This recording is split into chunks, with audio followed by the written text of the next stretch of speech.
कश्मीर में टला बड़ा आतंकी हमला, पुलवामा जैसी थी आतंकियों की साजिश, वक्त रहते साजिश को किया गया नाकाम। पुलवामा के अयान गुंड इलाके में एक कार में भारी मात्रा में विस्फोटकों को बरामद किया गया। विस्फोटकों से भरी कार को उड़ाया गया। सुरक्षा बलों ने कार में लगी आईईडी को वक्त रहते डिफ्यूज किया। विस्फोटक होने की वजह से कार को कहीं और नहीं ले जाया जा सकता था। सुरक्षा बलों ने सफेद रंग की कार संदिग्ध हालत में उन्हें खड़ी मिली थी। जांच करने पर कार में भारी मात्रा में विस्फोटक बरामद हुआ। बम डिस्पोजल यूनिट को बुलाने से पहले आसपास के इलाके को खाली करवाया गया। कार को जब ध्वस्त किया गया तो धमाके की तेज आवाज सुनाई गई। सफेद रंग की कार में 2 व्हीलर की नंबर प्लेट लगाई गई थी, जो कि कठुआ की रजिस्टर्ड थी। जम्मू कश्मीर पुलिस ने इसे ट्रैक किया। इसके बाद बम की तलाशी ली गई। स्पाइस जेट की फ्लाइट में सफर करने वाले 2 यात्री कोरोना पॉजिटिव निकले। दोनों यात्रियों ने 25 मई को स्पाइस जेट में उड़ान भरी थी।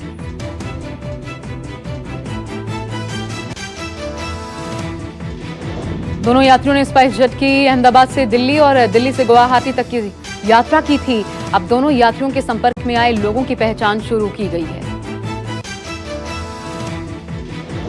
इंडिगो की 25 मई की शाम को चेन्नई से कोयंबटूर की उड़ान में सवार एक मुसाफिर कोरोना वायरस से संक्रमित पाया गया था। 25 मई से ही उड़ान सेवा शुरू की गई है। एयर इंडिया के विमान में यात्रा कर रहा एक शख्स भी कोरोना पॉजिटिव पाया गया था। यात्री ने कल दिल्ली लुधियाना में यात्रा की थी। इसके बाद पायलट समेत 41 लोग क्वारंटीन हैं। गाइडलाइंस का पालन करते हुए फ्लाइट्स का आवागमन चालू है, लेकिन कोरोना पॉजिटिव मामले सामने आने से यात्रियों की चिंता बढ़ गई है।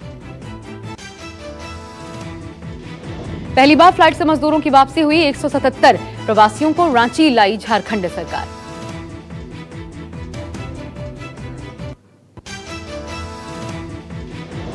मुंबई में मजदूरों को लेकर फ्लाइट आज सुबह रांची के लिए रवाना हुई। एनजीओ की मदद से 177 मजदूरों को एयरपोर्ट तक पहुंचाया गया।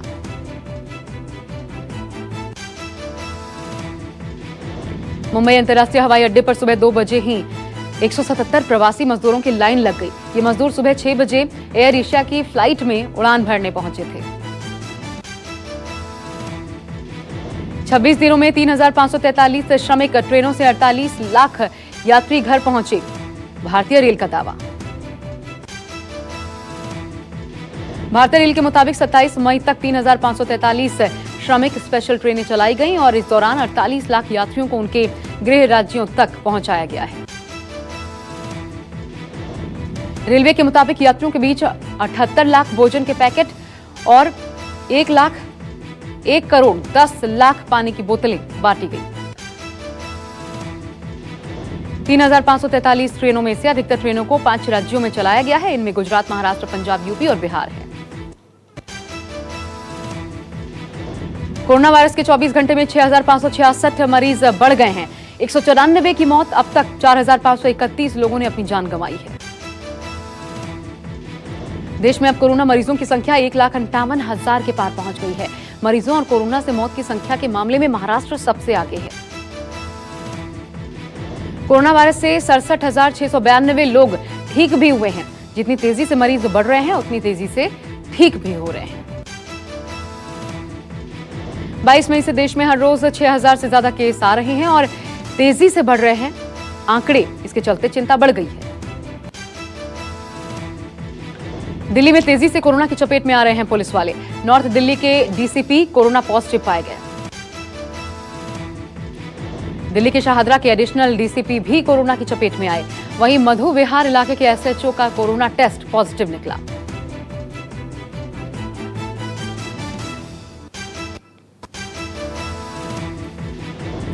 दिल्ली में अब तक 231 पुलिसकर्मी कोरोना से संक्रमित हो गए हैं। फ्रंट लाइनर्स के कोरोना की चपेट में आने से हड़कंप है। दिल्ली में मरीजों की संख्या 15,000 से ज्यादा है। इसमें 303 लोगों की मौत अब तक हो चुकी है।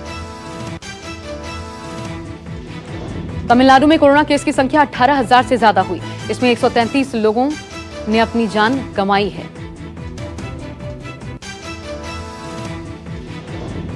गुजरात में कुल मरीजों का आंकड़ा 15,195 है। इसमें से 938 लोग अपनी जान गंवा चुके हैं। अहमदाबाद में पिछले 24 घंटे में 256 नए मामले सामने आए। 19 मरीजों की मौत, संख्या बढ़कर 11,097। मौत का आंकड़ा पहुंचा 764 पर। यूपी में कोरोना से अब तक 6,900 से ज्यादा लोग बीमार, 4,000 तक पहुंची ठीक होने वाले लोगों की तादाद। कुल मरने वालों की संख्या 182।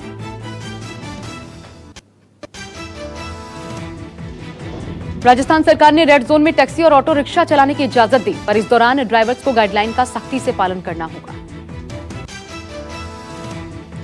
राजस्थान सरकार ने टैक्सियों और ऑटो रिक्शाज को रेलवे स्टेशन, हवाई अड्डों और रेड जोन में स्थित अस्पतालों में संचालित करने की अनुमति दी है।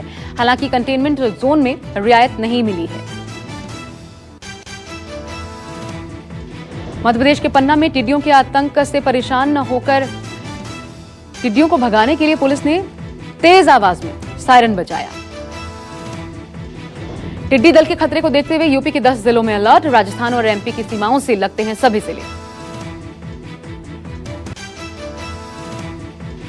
कर्नाटक में 1 जून से खुलेंगे सभी मंदिरों के कपाट। मेले और आयोजन की नहीं होगी इजाजत। सोशल डिस्टेंसिंग का भी रखना होगा ख्याल।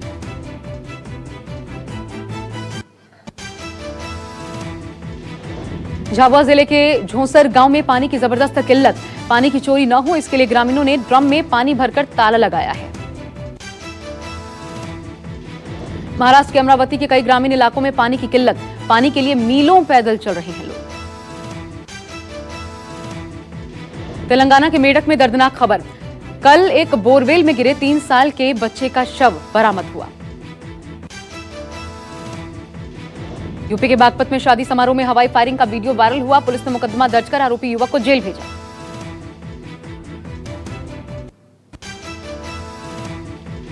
पटना में पुल निर्माण के दौरान स्लैब गिरने से हादसा। स्लैब के नीचे दबकर 3 बच्चों की मौत। परिजनों ने हंगामा किया। पटना हादसे पर सीएम नीतीश ने गहरा दुख जाहिर किया। परिजनों को 4-4 लाख रुपए के मुआवजे का ऐलान भी किया। दिल्ली में जल्द शुरू हो सकता है मेट्रो का संचालन। एसओपी यानी स्टैंडर्ड ऑपरेटिंग प्रोसीजर तैयार हुआ। सफर करने के नियमों में बदलाव होगा।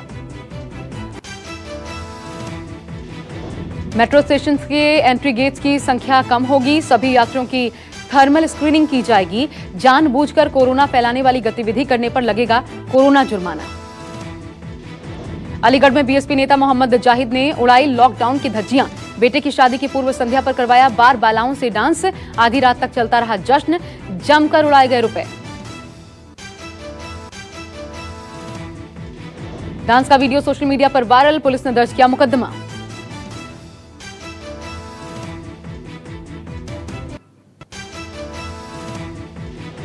असम में बाढ़ से 7 जिले जलमग्न हुए। 2 लाख प्रभावित। 35 राहत शिविरों में ले रहे हैं शरण। राहत बचाव का काम जारी। बाढ़ प्रभावित इलाकों में 1000 हेक्टेयर से ज्यादा फसल बर्बाद हो गई है। प्रशासन हाई अलर्ट पर।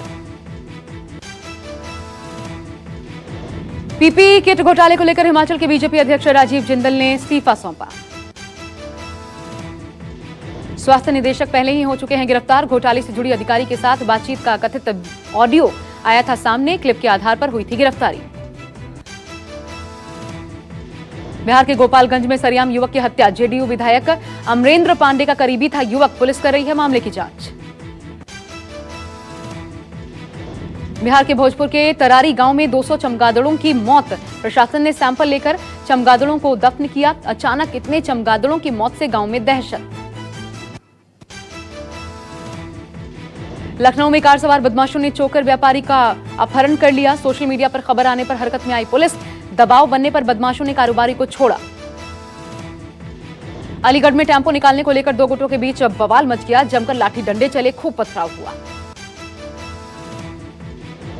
बवाल में एक पुलिसकर्मी समेत दर्जन भर लोग घायल। हालात को काबू करने के लिए पीएसी और पुलिस फोर्स तैनात। बिहार के मुजफ्फरपुर में जॉब कार्ड के जरिए प्रवासी मजदूरों को मिल रहा है रोजगार। 16,000 से ज्यादा नए जॉब कार्ड जारी हुए। 44,000 से ज्यादा मजदूरों को मिला काम।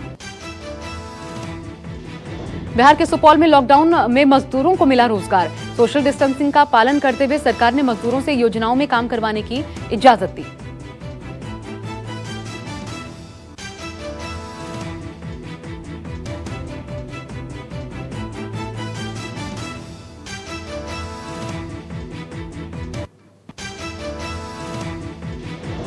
भारत के कड़े रुख से चीन पड़ा नरम, कहा भारतीय सीमा पर स्थिति पूरी तरह से नियंत्रण में, बातचीत से मामला सुलझा लेंगे। ट्रंप बोले मध्यस्थता के लिए तैयार।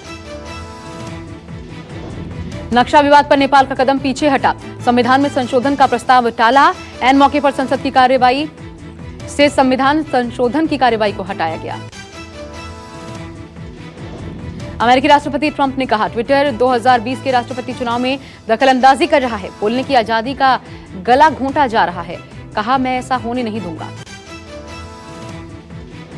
अमेरिका में 80 साल के रिकॉर्ड स्तर पर पहुंची बेरोजगारी, 1 लाख से भी ज्यादा लोगों की मौत, 3,86,000 लोग बेरोजगारी भत्ते के लिए रजिस्ट्रेशन करवा रहे हैं। कोरोना संक्रमण को फैलने से रोकने के लिए 6 फुट की दूरी है कम, छींकने खांसने से 20 फुट तक की दूरी तक लोग हो सकते हैं प्रभावित, सर्दी और नमी वाले मौसम में 3 गुना जोखिम ज्यादा। चीन की बैट वुमन के नाम से मशहूर वुहान लैब की डेप्यूटी डायरेक्टर की चेतावनी, रिसर्च न हुई तो फिर फैल सकता है कोरोना संक्रमण का खतरा। WHO की चेतावनी, महामारी का दूसरा दौर आएगा, सिर्फ ये मानकर न बैठे रहें कि मामले घट रहे हैं। मध्य दक्षिण अफ्रीका, दक्षिण एशिया, अफ्रीका में मामले बढ़ रहे हैं। कोरोना वायरस के चलते रूस में होने वाला SCO सम्मेलन और ब्रिक्स की बैठक स्थगित, 21 से 23 जुलाई के बीच सेंट पीटर्सबर्ग में होना था आयोजन। कोरोना के बाद आर्थिक मंदी से उबरने के लिए जापान ने $3000 करोड़ के दूसरे पैकेज का ऐलान किया। पैकेज जापान की GDP का करीब 40% है। कोरोना वायरस से दुनिया में अब तक 56,42,571 लोग संक्रमित, 3,49,920 लोगों की मौत, 24,08,257 लोग ठीक हुए।